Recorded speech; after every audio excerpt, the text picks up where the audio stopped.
Didn't you love stories like that as a child? I know I certainly did. But do I hear you say, in real life, stories don't often turn out like that? But why shouldn't they? I mean, what if we could rewrite the story of our own life for a better outcome? What if instead of living a life determined for us by circumstances and other people, we picked up the pen and wrote our own story? That's the question I'm going to be looking at today. What story are you telling? A while ago, I posted a story of a blind man and how a change in the way his story was told also changed his fortunes for the better. How we tell our story can have a profound effect on the outcome. If we soak in victim mentality, most likely we will stay right there. But if we change our story, the chance of having a successful future increases tenfold.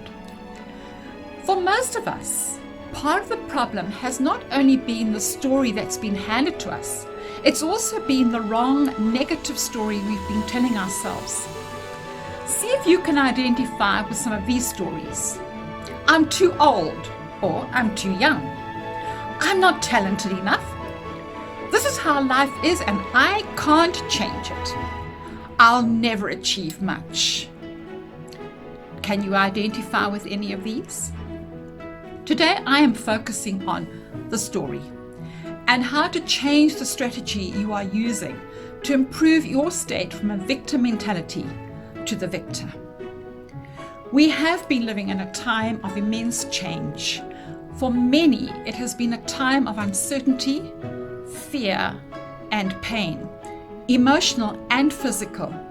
And yet for some, it has been a time of new opportunities in spite of the extreme challenges. Why and how is it that some have flourished amidst the trauma? Whilst there are a number of factors at play, attitude is the prime player here.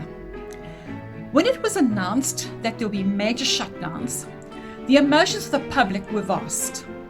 Most people were fearful, but then anger, frustration, loneliness, and annoyance set in. A handful of people quietly accepted the situation and took the opportunity to rest and do the things they don't normally have time for. And then there were those who decided to take the bull by the horns and reinvent themselves. Their attitude and how they chose to tell their story took them from defeatists to conquerors. So how do we go about changing our attitude? That's a very important question. It's easy enough to say, change your attitude. But how? What's the secret? Glad you asked. Firstly, let's have a look at a couple of real-world stories. Names have been changed to protect the clients. Julie is a 51-year-old lady who most of her life has had it easy. Recently, her husband left her and now she has to find a job to support herself. She is well educated but has not worked for the last 25 years. She's worried that she's too old and inexperienced to pick up where she left off all those years ago. She tells herself, I'm set in my ways. I've lost my confidence. I can't change. I'm over 50 for heaven's sake. Who will want me? What can I do? She does have a sad story to tell, and it's probably not her fault. But look at what she's doing. She's making her story worse by what she's telling herself. She's destroying any chances of future success by backing up her difficult situation with her own words. Her negative beliefs are the first thing she's got to change if she's going to rewrite her story. And it begins with attitude. Have you heard this saying? Your altitude is determined by your attitude. Let's take a look at another sad story. We'll call this person Hannah. Hannah is 72 and has also had it easy most of her life. But then she and her husband are involved in a car accident. He loses his life and she is injured. And it takes her a long time to heal and all her life savings are depleted. But she decides that she's not going to let her story define her. She chooses to take control of her life She doesn't know where to start, but she doesn't let that be an excuse. So she engages someone to help her find direction. Notice the big difference between Julie and Hannah is all about attitude. Both are in difficult circumstances, but Hannah, who is actually worse off, is not going to let her circumstances be an excuse to give up. Instead, her positive attitude enables her to look for solutions. She doesn't immediately have any, so she finds a coach who can help her and ask and answer the right questions. So what about you? How can you make some changes and begin to write the next chapter of your story? Well, as I've been saying, attitude is the key starting point. You need to begin to put away negative thoughts and start with affirming yourself. Say, I am capable, I am worthy, I can do it, and turn impossible into I'm possible. Changing the way you think may take time, but in the same way that you develop habits, you can develop the habit of making positive statements about yourself.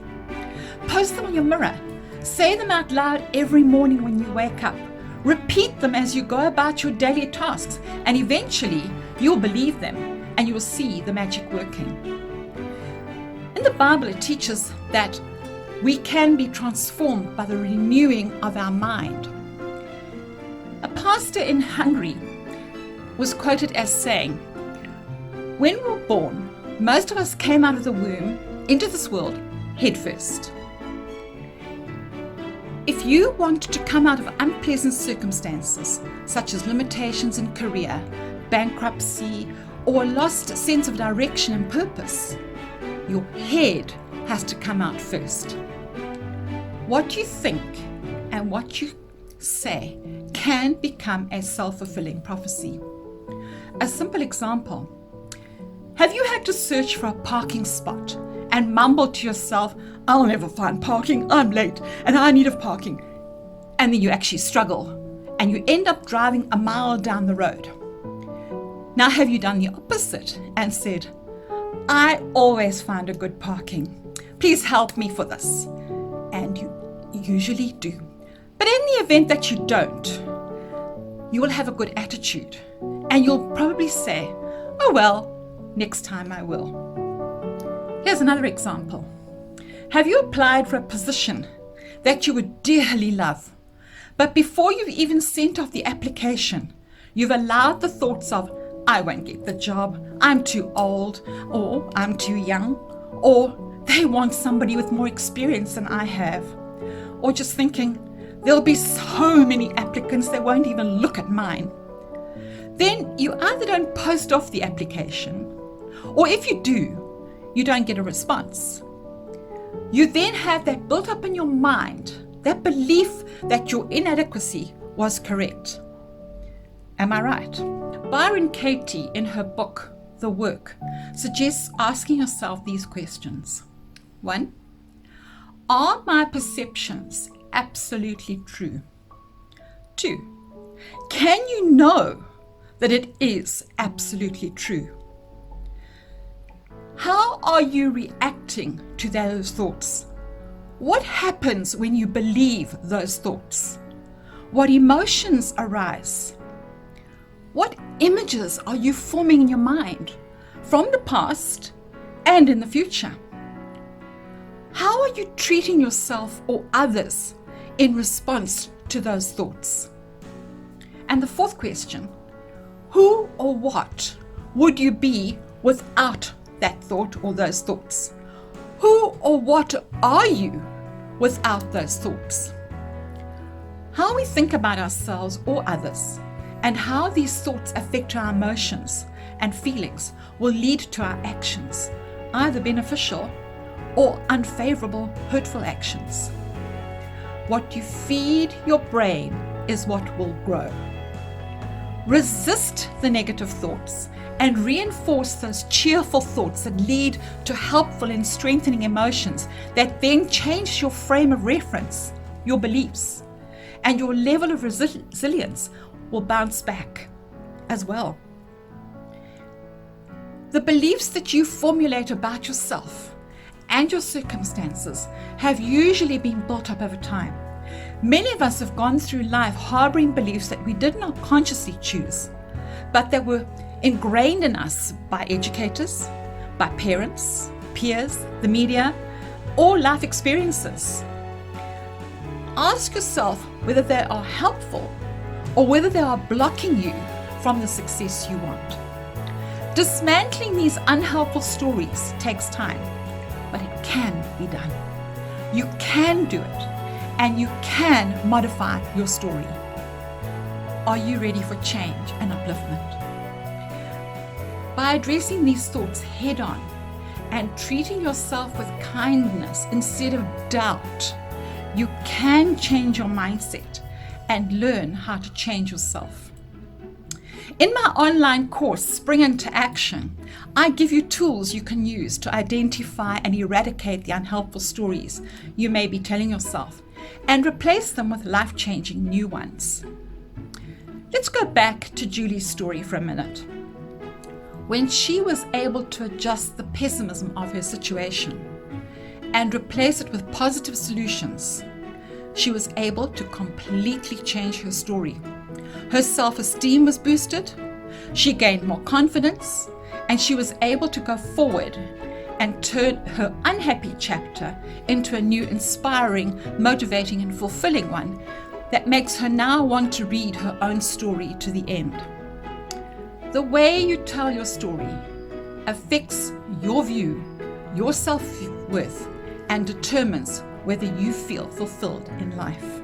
To help motivate you to write your next exciting, invigorating chapter, I invite you to join me on a free 5-day challenge to spring into action any area of your life that you feel stuck in and is causing you angst.